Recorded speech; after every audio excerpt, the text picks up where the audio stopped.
আসসালামু আলাইকুম। কি অবস্থাটা কি ভাই বাদার? অবস্থাটা কি?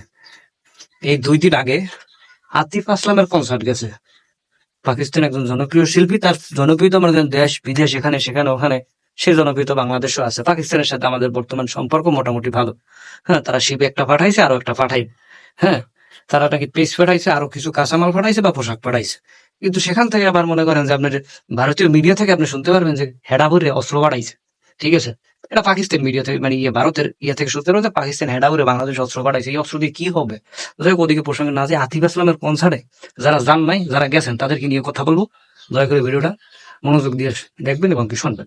তো মেইন লাইনে আসেন। সেটা হইলো গিয়ে মনে করেন যে কনসার্ট মানে কি? কনসার্ট মানে সেখানে একজন শিল্পী গান শুনবে, আপনি যদি গানটা পছন্দ করেন আপনিও বলবেন। আমরা এটাই জানি, আমরা এটাই জানি। ঠিক আছে, হ্যাঁ, আমরা যদি একটা কনসার্টে গেছি, বেশি যাইনি, কম গেছি।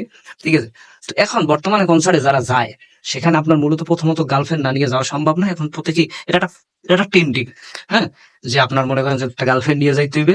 ঠিক আছে, হ্যাঁ, তো যদি আপনি বেশি পিছনে পড়ে যান তাহলে গার্লফ্রেন্ড মনে করেন আপনার ঘাড়ে উঠে দেখাইবেন আপনার গার্লফ্রেন্ড, আপনার ব্যক্তিগত জিনিস আপনি যা খুশি করবেন।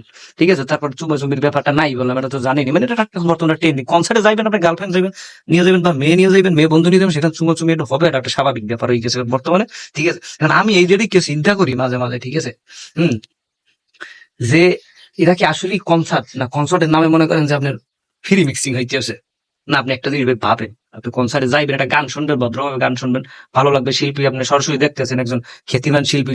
হ্যাঁ, হ্যাঁ, যে সব দেশে মনে করেন তার আপনি মোবাইলে শুনছেন, ভিডিওতে দেখছেন, তো সরাসরি দেখবেন না, সেটা দেখবে। সেখানে তাদের মূলত যাওয়ার উদ্দেশ্যই হইলো মনে করেন গেট গুট ভাঙিয়ে ঢুকবো, তারপর মনে করেন একটা তাদের বা মেয়ে বান্ধবী নিয়ে যাবে, সেখানে একটা চুমাচুমির ব্যাপার আছে, সেটা থাকবে।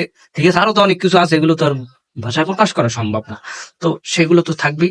ঠিক আছে, তো এইটা মনে করেন যে একটা ট্রেন্ডিং হয়ে গেছে।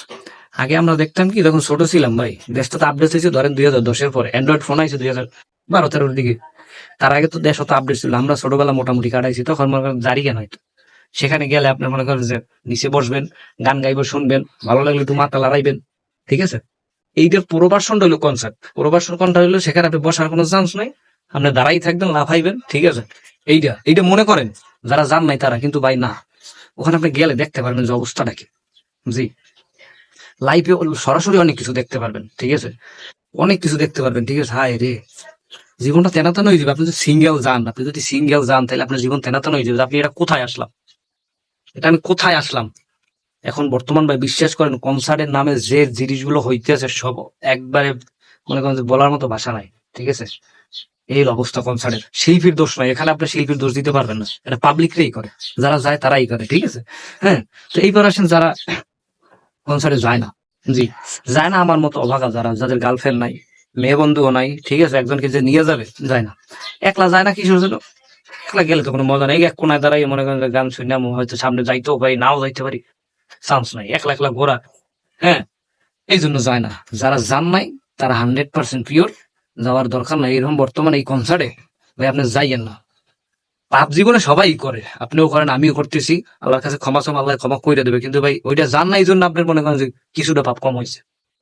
ঠিক আছে, না আপনি একটা জিনিস ভাবেন ভাই, আপনি মন মানুষ, আপনি কনসার্টে যান নাই মানে আপনার মন মানুষের অনেক ভালো পবিত্রতা। হ্যাঁ, এই জন্য মনে করেন আসলে কাজ হইবে না। আপনার গার্লফ্রেন্ড আপনি এই চিন্তা করে অনেকে যান নাই, না যাওয়াটাই ভালো কনসার্টে। ঠিক আছে, তো বিষয়টা যে পয়েন্ট সেটা হইলো ভাই, এই যে কনসার্টের নামে যারা নোংরামি করেন, ঠিক আছে, তাদের উদ্দেশ্যে একটা কথা বলি ভাই। এই দেশে একটা শিল্পী আসে গান করার জন্য, আপনার গান শোনার জন্য, সেই জায়গায় যাইয়েছে উল্টো পাল্টা আকাম কুকম করেন। ঠিক আছে, এইগুলো কি ভাই? এগুলো দ্বারা আপনারা জাতিকে কি শিক্ষা দেন বা কি বুঝান? কি বুঝান? হম, এগুলো দ্বারা কি তাদেরকে কি বুঝাইলেন যে কনসার্ট মানেই মনে করেন যে আপনার এই যে আকাম কুকম করা এগুলো? এখানে শিল্পীর বদনাম হইতেছে না, বদনামটা কিন্তু এই দেশের মানুষের, এই জাতির হইতেছে। এখন মিডিয়ার যুগ, সবাই জিনিসটা দেখবে, শেয়ার করবে, তাই না? করতে করতে অন্য দেশে যাবে, হয়তো তারা এই দেশটা নিয়ে আসা শিখবে। তা আপনারা এই জিনিসটা যে করতেছেন, এই দ্বারা কি বুঝেন? আমরা মনে করেন দেশের যে উজ্জ্বল ভবিষ্যৎ, হ্যাঁ, এটা কি প্রমাণ করতেছেন ভাই? এগুলো দয়া করে করেন না ভাই। আর যারা কনসার্টে যান না এই জন্য আফসোস করে না, যে যাইনি এই জন্য আফসোস করে না। ওই আতিক আসলাম মোবাইলে দেখতেছেন, মোবাইলে দেখেন, লাইভ দেখার দরকার নাই। কারণ যে পরিমাণ সিরিয়াল দেখলাম, এতে মনে করেন যে মোবাইলে দেখা হাজার গুণে ভালো। ঠিক আছে, তো এই যে ভাই মনে কনসার্টের নামে যে উল্টাপাল্টা গুলো হইতেছে, এগুলো দয়া করে আল্লাহ রাস্তে বন্ধ করেন ভাই। দেশটা সংস্কার করার জন্য আপনাদেরই দরকার, আপনার দ্বারাই সম্ভব। ঠিক আছে, আমি যে জ্ঞান দিতে আছি এটা না, জ্ঞানের কথা না ভাই, বা আমি যে মনে করেন যে একটা সাধু সন্ন্যাসী এটাও না। ঠিক আছে, আপনি যান কনসার্টে, আপনার খুশি, আপনি টাকা দিয়ে আপনি যাইবেন দেখবেন, এই যে উল্টোপাল্টা জিনিসগুলো করেন ভাই, এই জিনিসগুলো ভাই ভালো লাগে না, এগুলো পছন্দ হয় না। এই জন্য এই যে কথাগুলো বলতে হয়তো অনেকের খারাপ লাগে, মাইন্ড করতে হবে, মাইন্ডের কিছু নেই রে। একটা জিনিস হিসাব করবেন, আমরা একটা জিনিস চিন্তা করি কি জানেন, যে ও সাধারণ সিগারেট উদাহরণ, ও সিগারেট খাইতেছে, ও খাই, ও যদি খাইতে পারে ওর টাকাতে, আমার টাকাতে আমি খেলে সমস্যা নেই, অনেকের এটি প্রশ্ন। কিন্তু না, আপনি একটা জিনিস ভাই মাথায় রাখেন, আমি আগেও বলি ভাই, আমার মতামত শেয়ার করি আমি ভিডিওতে, আমি কারো জ্ঞান দিই না বা কেউ বুঝাইতেছি না, আমার যেটা মতামত আমি এটা শেয়ার করি যে ভাই, ওর ক্ষতি হইতেছে ওর মতো, আপনি খাইবেন আপনার ক্ষতি হবে আপনার মতো। ঠিক আছে, আপনার সমস্যা হলে মনে করেন যে আপনি নিজে পোড়াইবেন ভিতরে। ঠিক আছে, ও পোড়াইতেছে, ওর পোড়ানোর কষ্ট আপনি বুঝবেন না, হ্যাঁ, আপনার কষ্ট আপনি বুঝবেন। তো সেই দিক থেকে আপনি হিসাব করেন যে আমি যদি না খাই বা আমি যদি না করি তো আমি ভালো, তো সবাই ভালো, আমি খারাপ তো সবাই খারাপ। তো এইরকম আর কি চিন্তা ভাবনা করতে। কনসার্টে জানবে, কনসার্ট গান গান শুনবেন, এটা হইতেছে যাবেন অবশ্যই, যদি যাইয়া যে আকাম কুকুম করে না মেয়ে বান্ধবী লইয়া বা গার্লফ্রেন্ড লইয়া। ঠিক আছে, আপনার গার্লফ্রেন্ড আছে, ভালো কথা, ঠিক আছে, সেটা আপনি পার্সোনালি ভাবে করেন। কনসার্টের ভিতরে যে সেটা ভাঙ্গা মার্কা করেন, এগুলো করেন না ভাই, দয়া করে আল্লাহ রাস্তায় মাপছি এমনি কথা, এগুলো করেন না, দয়া করে একটু মাফ করেন, এগুলো করেন না আল্লাহ রাস্তায়।